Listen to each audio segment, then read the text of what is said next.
যে তিনটি আমল করলে মৃত্যুর সঙ্গে সঙ্গে জান্নাত। সুবহানাল্লাহ।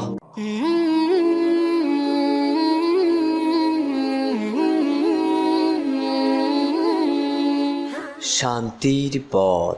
আসসালামু আলাইকুম ওরহমতুল্লাহি ওবারাকাতু।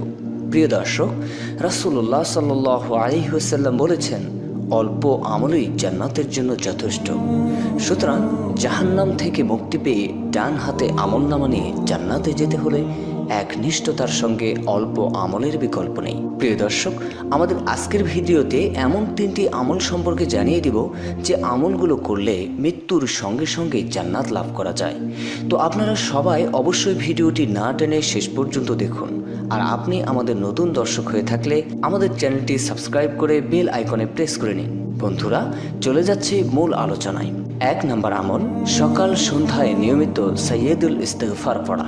সাইয়্যিদুল ইস্তিগফার আল্লাহর এত চমৎকার প্রশংসায় ভরপুর যে যদি কেউ নিজের গুনাহ মাপের জন্য অনুতপ্ত হৃদয়ে আল্লাহর কাছে নিঃশর্ত ক্ষমা চায়, আল্লাহ ওই ব্যক্তিকে ক্ষমা করে দেন। সুবহানাল্লাহ, সুবহানাল্লাহি ওয়া বিহামদিহি। হাদিস শরীফে এসেছে, কেউ যদি আন্তরিক বিশ্বাসের সঙ্গে সকাল ও সন্ধ্যায় সাইয়্যিদুল ইস্তিগফার পড়ে আর সেদিন সে মারা যায়, আল্লাহর ইচ্ছায় সে জান্নাতে যাবে। সহিহ বুখারী। প্রিয় বন্ধুরা, আপনাদের জানার জন্য সাইয়্যিদুল ইস্তিগফারটি আমি পড়ছি।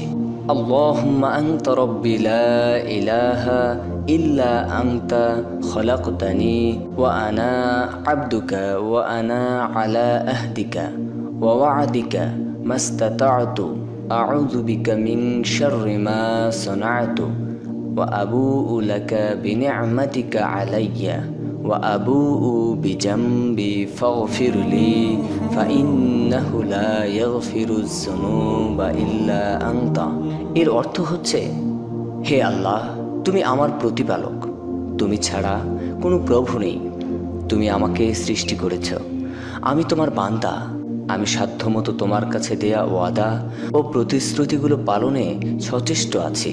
আমি আমার কৃতকর্মের অনিষ্ট থেকে তোমার কাছে আশ্রয় চাই।